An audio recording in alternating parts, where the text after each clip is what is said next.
The dining room felt colder than usual, as if the air itself was holding its breath.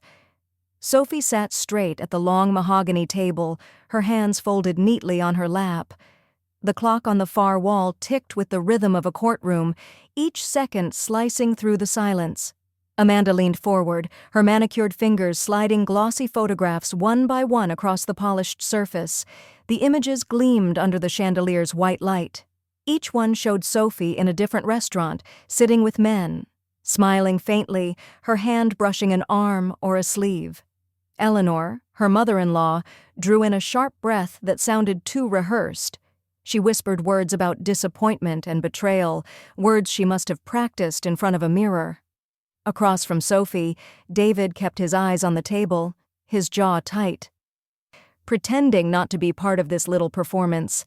Amanda stood near him, too close, her perfume thick with triumph. She spoke slowly, like a prosecutor who had already decided the verdict. Sophie's gaze rested on the photos, but her thoughts floated somewhere else. The polished table reflected Amanda's smile, distorted by the wood grain, almost like the truth itself, warped but still visible. Sophie took a quiet breath. The air felt heavy with judgment, but she didn't shrink from it. Her stillness unsettled them more than tears ever could. The longer she stayed silent, the more their voices faltered. Eleanor leaned in, her voice quivering just enough to sound sincere. She said they had welcomed Sophie into their family. Sophie looked at her and wondered if Eleanor even believed that. She felt her pulse steady, her mind clear.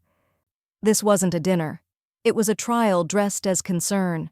Every polished surface, every sigh of pity, was part of a script she refused to play. In that silence, she wasn't the accused. She was the judge. I found the truth by accident, and then I chose patience. A credit card statement showed a hotel bar charge that did not match his calendar. I did not confront him. I started a notebook instead. I mapped our assets on paper first. 3 properties, 2 in the city and 1 by the lake, carried a combined market value of over $30 million. The portfolio fed a lifestyle that always demanded silence. The silence gave me room to learn. I read about marital property and equitable distribution. I learned how people move money without moving the story. I studied trusts. A revocable trust looked harmless until I traced how titles could shift with a quiet signature. A quitclaim deed can travel across a desk faster than suspicion. I checked the county recorder. 1 condo changed hands into a new holding company with a clean Delaware name. The registered agent was connected to another shell that had no employees and a mailbox. The timing bothered me. The transfer date is a week after that bar receipt. A pattern needs repetition, so I looked for it. I pulled old K-1s and compared them with the partnership's current ledger. Equity dropped on paper while cash flowed out as management fees. The explanation sounded like a strategy when I heard it, but the math told a different story. I booked consultations and kept my voice even.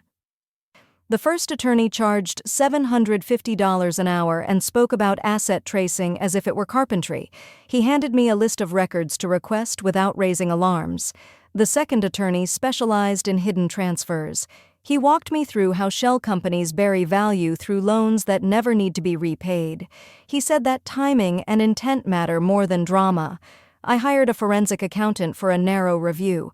We looked at wires in amounts just under reporting thresholds, then looked again at vendor names that matched no invoices.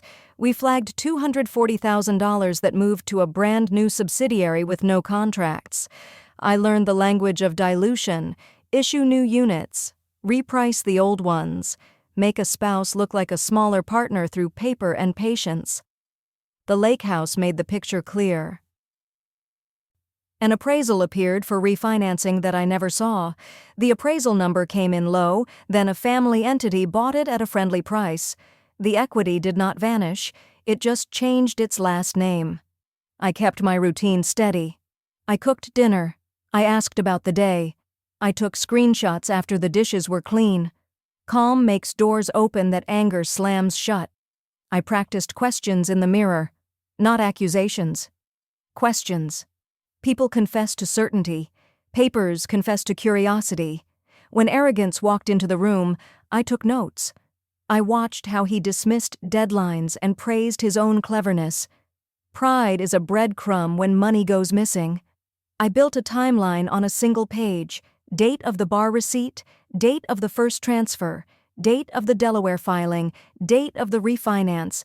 Dates do not lie when you stack them. The third attorney focused on fraud tied to divorce proceedings. He explained how concealment can become criminal if the intent is clear. He did not promise victory. He promised a path. I kept retainers small and goals simple.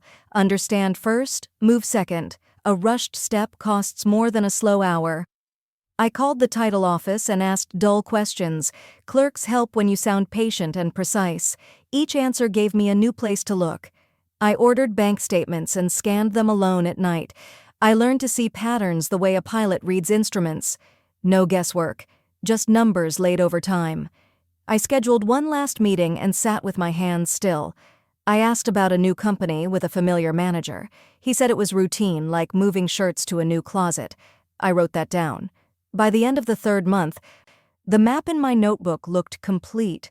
Real estate worth over $30 million was pinned to entities that moved like shadows, transfers that skirted the line between planning and hiding. I did not feel angry. I felt ready. Knowledge had reduced the fear to a checklist. They thought silence meant surrender. Silence had become the classroom where I learned their game. Power began with knowing how the board was built. Amanda expected tears. She waited for panic, for the familiar scene of denial and apology. Sophie only lifted her glass of water and studied the rim as if the tension belonged to someone else. The family watched her with the confidence of predators who believed the kill was complete. The photographs still lay across the table like evidence in a trial no one had the right to hold. Sophie set the glass down and looked at Amanda. The calm in her eyes was too quiet to ignore. She asked softly if Amanda had paid much for the investigator.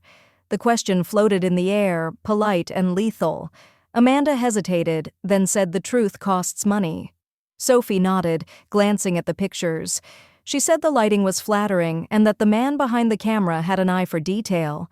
Amanda smiled as if victory had been confirmed. Then Sophie asked if she knew who the men in the photos were. Amanda frowned, confused, the smile slipping. Sophie began to explain. Each man had a title, a firm, a reputation. James Morrison specialized in high-asset divorce cases. Michael Turner handled hidden trust disputes. William Parker built his practice on financial fraud and asset concealment under New York law. Sophie named them slowly, her tone measured, each syllable landing with precision. She told them she had spent 3 months consulting every one of them, learning exactly what the law calls concealment and what the courts call fraud. The room changed. David shifted in his seat, eyes fixed on the table. His father's face paled, the veins on his hand tightening around the glass. Eleanor whispered that this must be a misunderstanding.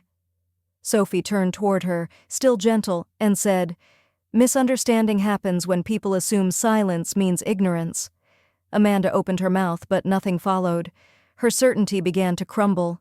Sophie reached for her tablet, placed it flat on the table, and tapped the screen. Files appeared, color-coded, dated, and signed. She said she did not plan to deny anything because there was nothing to deny. She explained that the men she met were not lovers but advisors. They had helped her understand the paper trail of property transfers within the family. Her tone stayed calm, a teacher explaining the difference between error and intent. She spoke of the trust fund registered under Eleanor Holdings, the shell company in Delaware, and the transfer of 2 condos to a new entity during the same week David withdrew partnership capital. Her words were clinical, not emotional. The data spoke louder than accusation. Amanda muttered that Sophie was twisting everything. Sophie answered that the numbers came from public filings, not opinion. She let that settle, the quiet weight of fact replacing argument. Eleanor asked what she wanted from this. Sophie smiled faintly. She said she wanted transparency. The law called it disclosure. Anything less, she said, can become a felony when intent to deceive is proven. Her voice stayed calm enough to sound like mercy. She turned to David and told him his lawyer would receive her filings the next morning. He looked at her finally. confusion and fear mixing like smoke. She gathered the photos into a neat stack, aligning the edges as if tidying a report. She told Amanda that these pictures would make excellent exhibits for her case. Amanda whispered that Sophie had known all along. Sophie nodded once. She said next time, they should make sure their investigator was not working for both sides. She stood, adjusted her jacket, and thanked them for dinner. Her heels echoed through the hallway, steady and unhurried. Behind her, the room stayed silent, except for the clock. The same clock that had marked her humiliation now marked their unraveling. Sophie stepped outside into the night air and felt the weight in her chest dissolve. They had mistaken restraint for weakness. She had simply waited for truth to find its voice. The conference room smelled of polished wood and leather, a space designed to remind everyone that power had rules. Sophie sat beside James Morrison, her attorney, while the others filed in. David avoided her eyes.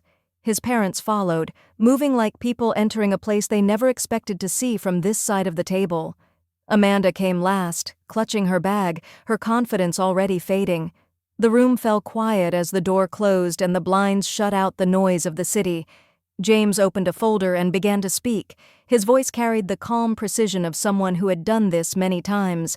He presented the records first. Transfers between family entities totaling $2.4 million. A pattern of movement between Eleanor Holdings and 3 shell companies was created within 90 days of the affair being discovered. Each transfer matched dates on a private family ledger, now part of Discovery. David's father leaned forward, his hand trembling as he reached for the paper. Sophie said nothing. She let James continue. The second file contained a recording. Amanda's voice filled the room, sharp and frantic, discussing how to move assets before Sophie could claim them. The sound of her laughter on the tape broke the last illusion of innocence. Amanda went pale, her hand covering her mouth. Eleanor whispered that it could not be real. George, the father, pressed his palm to his forehead and muttered about reputation and the country club. James placed one last sheet in front of them. It outlined Sophie's proposal, equitable division, restoration of her rightful share, and full disclosure of the remaining accounts.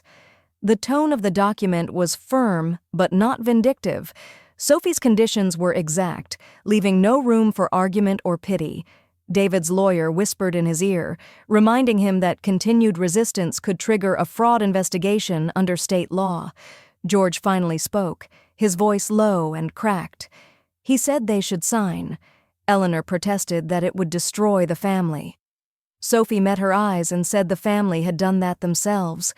Amanda began to cry quietly, her tears falling onto the polished table she had once believed belonged only to her kind. David stared at the settlement papers as if they were a mirror. His signature came out uneven, a line across everything he thought he controlled. James gathered the documents and checked each page. The sound of paper stacking was the only applause. Sophie stood and thanked him. Her tone was calm, almost kind. Justice did not need noise. It only needed completion. As she walked toward the door, she felt the weight of months lift from her shoulders. Behind her, the room stayed still, frozen in the moment where manipulation ended. The ink on the signatures was not just legal proof. It was the quiet return of dignity. 6 months later, the mornings felt lighter. Sophie's apartment sat high above the city, filled with the quiet she had once feared, but now called peace. She moved through her routine without rush. Coffee in a white mug, windows open to the hum of early traffic, the sound of people heading somewhere new. The furniture was simple, everything chosen for function and calm. The space no longer needed to impress anyone. Her phone buzzed on the counter. Jessica's name appeared with a short message saying she had just seen Amanda at a cafe, pretending not to notice her. Sophie smiled, a small gesture that carried no trace of triumph. Amanda had lost her position after the audit confirmed irregular transfers. George retired early, citing health reasons that everyone knew were not medical. David had been quietly demoted, his new title shorter, his influence gone. The family had scattered like papers caught in the wind, each piece landing far from the center they once guarded so fiercely. Sophie sipped her coffee and looked out across the skyline. The city stretched wide, unaware of her story, and that was its gift. She thought about how revenge had never been the plan. Justice had come through structure, not anger. What mattered now was how she used the quiet. She had started consulting work, helping others untangle financial deceit and build independence. Each client reminded her that strength was not loud, it was measured and earned. The sun reached across the room, touching the edge of her desk where the last of the legal documents lay filed away. They no longer represented pain, only proof of what she had survived. She thought about the word wealth and how its meaning had changed. It was no longer tied to numbers or shares. It lived in self-respect and the steady breath that followed truth. She placed her phone face down and let the silence stay a little longer. Power, she had learned, does not always roar. Sometimes it sits quietly in the room, belonging to the one who no longer needs to prove anything.